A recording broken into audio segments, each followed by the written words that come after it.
कितनी गर्मी लग रही है, ऊपर से ये टेबल पंखा भी मरमर कर चल रहा है।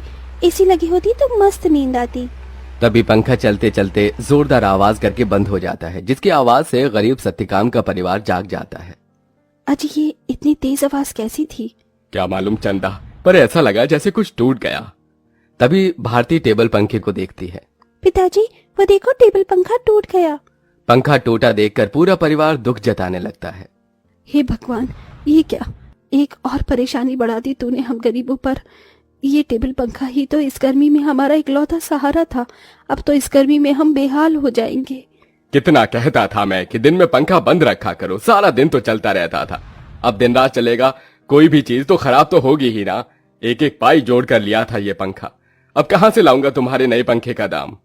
इसीलिए तो कहती हूँ पिताजी कि घर में एक एसी लगवा दो, गर्मी भी नहीं लगेगी और नींद भी अच्छी आएगी। ये सुनकर गरीबी से झुंझलाया सत्यकाम अपनी दूसरी बेटी भारती को डांट लगाते हुए बोला, अरे चुप कर तू भारती, तेरा बाप कोई सर्विस वाला थोड़े है जो लाख रुपए महीना कमाता है। जब देखो एसी एसी एसी कहते रहती है। ये एसी सोफा सब अमीरों के घरों में होता है, हम गरीबों की औकात में नहीं है खरीदना। अजी अब जाने भी तो बच्ची है, अब ही चलो सब सो जाओ। आस पड़ोस वाले भी इतनी रात में हम गरीबों के घर में से हल्ला गुल्ला होता सुनेंगे तो क्या कहेंगे। जैसे तैसे सब गर्मी में सो जाते हैं, लेकिन अपने गरीब माँ बाप बहन को गर्मी से बेहाल देखकर वो गरीब बेटी रात भर खुद सो भी नहीं पाई। अरे सुबह हो गई, जल्दी से साफ सफाई कर लेती हूँ, फिर बाबा के लिए चाय भी बनानी है। घर में झाड़ू लगाकर जब वो घर के बाहर आकर देखती है तो आम के पेड़ से पूरे आंगन में पत्ते ही पत्ते बिखरे थे और पेड़ पर फल लगने को थे, जिसे देखकर वो खुश हो गई। अरे वाह, आम के पेड़ पर तो बेर लगने लगे हैं। अच्छा है, थोड़े दिन में आम पक जाएंगे। पिताजी को तो आम के साथ रोटी खाना कितना पसंद है। अगर उन्हें रोज अपनी मनपसंद की सब्जी या फिर मीठे आम मिल जाए तो वो पेट भरकर रोटी खाते हैं, लेकिन इस गरीबी में नमक रोटी और चटनी रोटी खाकर ही गुजारा करना पड़ रहा है। इस घर की बड़ी बेटी होते हुए भी मैं अपने गरीब माँ बाप के लिए कुछ भी नहीं कर पा रही हूँ। मेरे प्यारे आम के पेड़, मैं उनके लिए कुछ करना चाहती हूँ। खास करके भारती की ख्वाहिश है कि हम अपने घर में एसी लगवाएं। सबसे पहले मैं अपनी कमाई से अपने घर में एसी लगवाऊंगी। गीतू रोज ही अपने आंगन में लगे उस आम के पेड़ से अपना सुख दुख बांटती थी। वो पेड़ जैसे उसके परिवार का हिस्सा बन चुका था, क्योंकि गीतू ने 5 साल की उम्र में आम की गुठली बोई थी और हर दिन उसमें खाद पानी डालती, जिससे आज पेड़ इतना विशाल और फलदार था। पेड़ के नीचे हर कुछ दिनों में घास उगाती, जिसे गीतू जुगाड़ लगाकर कभी घास की चटाई तो कभी कालीन बुना करती थी। गीतू, मैं और तेरे पिताजी जमींदार के खेत पर जा रहे हैं काम करने। माँ, आप और पिताजी अपनी खेती खुद क्यों नहीं उगाते? वो जमींदार तो यही चाहता है कि हम गरीब लोग सारी जिंदगी उसकी गुलामी करें, तभी तो धूप में वो आपसे गधों की तरह काम करवाता है और सिर्फ 100 रुपए ही देता है पूरे दिन के। पिताजी, आप ही तो कहते हैं ना कि हम गरीब किसान मिट्टी से सोना उगाते हैं। हाँ बेटिया, लेकिन एक गरीब के लिए 2 रोटी कमाना रोज की कठिन चुनौती होती है, जिसे पार करना पड़ता है। सत्यकाम और चंदा चिलचिलाती कड़ी धूप और गर्मी में खेत पर आते हैं, जहाँ जमींदार ठाठ से कुर्सी पर बैठा था और नौकर छतरी लिए खड़ा था। ओहो, बाप रे बाप, कितनी गर्मी है, आग बरस रही है। इतनी गर्मी में तो एसी की ठंडी हवा छोड़ने का मन ही नहीं करता। राम राम मालिक। अरे भाड़ में गया तेरा राम राम, यहाँ गर्मी से मेरा कचूमर निकला जा रहा है। कहाँ मर रहा था? हाँ, अब तक कहाँ मर रहा था? चलो दोनों मियाँ बीबी खेत जोतने में लग जाओ, उठाओ हल। जी मालिक। बेचारे दोनों कड़ी धूप में उतनी बड़ी जमीन में हल जोतते हैं, उनके माथे से टप टप पसीना बहता जाता है। अजी शाम हो गई, आज तो मालिक दिहाड़ी देने के डर से आए ही नहीं। उनकी हवेली चलकर मांग लेते हैं। पंखा ठीक भी तो कराना है, वरना गर्मी में गुजारा नहीं होगा। दोनों जमींदार के घर आते हैं, जहां जमींदार पांव पसारे एसी की चिल्ड ठंडी ठंडी हवा खा रहा था। ओहो, क्या मजा आ रहा है। हा, एसी में भैया मजा बहुत है। अरे सत्यकाम, तू यहाँ? जी मालिक, पैसे दे दीजिए। ये पकड़ 200 और चल दफा हो जा। इसी तरह दिन गुजरते हैं। दोनों मियाँ बीवी जो भी कमा कर लाते अपनी गरीब बेटी के हाथों में रख देते, जिससे बहुत ही समझदारी से गीतू घर चलाती और उसमें से कुछ बचा भी लेती। 100, 200, 300, 350, 400, 410, 420, 30, कुल मिलाकर मेरे पास अभी तक ये 700-800 रुपए ही इकट्ठे हुए हैं। इतने में एसी कहाँ से आएगी? अगर मैं किश्त बंधवा कर भी एसी ले आऊं तो फिर मैं कैसे किश्त भरूंगी? तभी भारती अपनी गरीब बहन गीतू को परेशान देखकर बोली, दीदी, आजकल तो कबाड़ी वालों के पास भी अच्छी अच्छी चीज मिल जाती है। अमीर लोग तो नया खरीद लाते हैं और महंगी चीज भी बेच देते हैं। हाँ, ये ठीक रहेगा।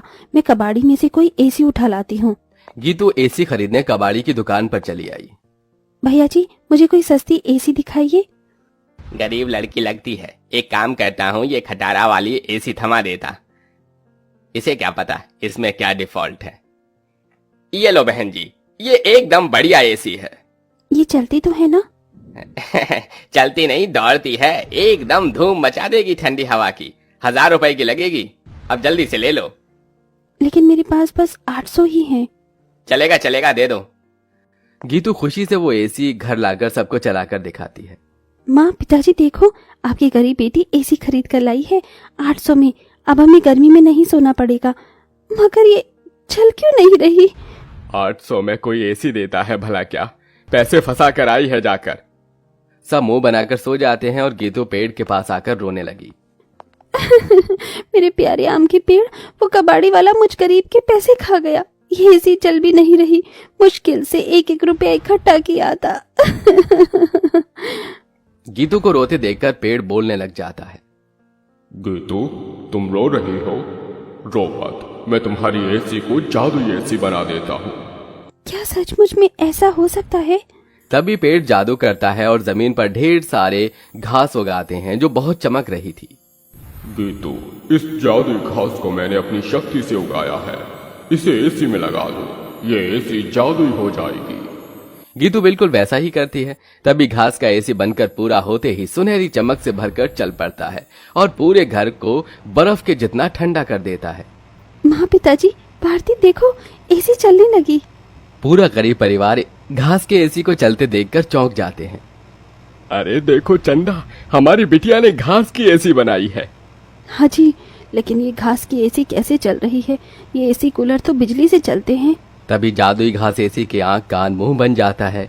एसी इठलाकर बोला, क्योंकि मैं जादुई घास का एसी जो हूँ। ये लो, जी भर के खूब ठंडी हवा खाओ। अरे वाह दीदी, क्या धांसू एसी बनाई है। हम गरीबों जैसे घास की एसी है। एसी तो बड़े बड़े अमीरों के घर में भी नहीं होगी। अब हम गर्मी में एसी की ठंडी हवा में सोएंगे। तभी चंदा रोते हुए बोली, बिटिया, अगर दिन भर इस एसी की ठंडक में ही सोते रहेंगे तो कमाएगा कौन? बगैर खून पसीना बहाए पैसे थोड़ी मिलता है। ये कहते हुए चंदा रोने लगती है। तभी जादुई घास एसी में से ठंडी हवा के साथ नोट बरसने लगते हैं। लूट लो, जितने चाहिए लूट लो। देख क्या रही हो? अरे रामा, ये जादुई घास की एसी तो लक्ष्मी मैया का रूप है।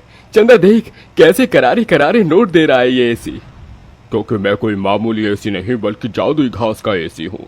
मैं तुम्हें हीरे जवाहरात सोना चांदी सब दे सकता हूँ। एसी के इस कथन को सुनकर गीतू ने उसे आजमाया। अगर ऐसा है तो हमें सोने चांदी के सिक्के देकर दिखाओ। तभी एक सुनहरी चमक के साथ जादुई घास एसी में से सोने चांदी के ढेर सारे सिक्कों की बारिश बरसने लगी। तुम तो सच में जादुई एसी हो।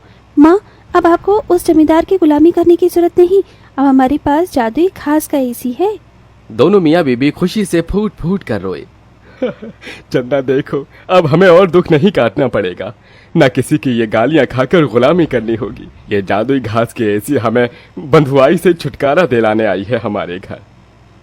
जाओ सत्यकाम, इन सिक्कों से कर्ज चुका दो।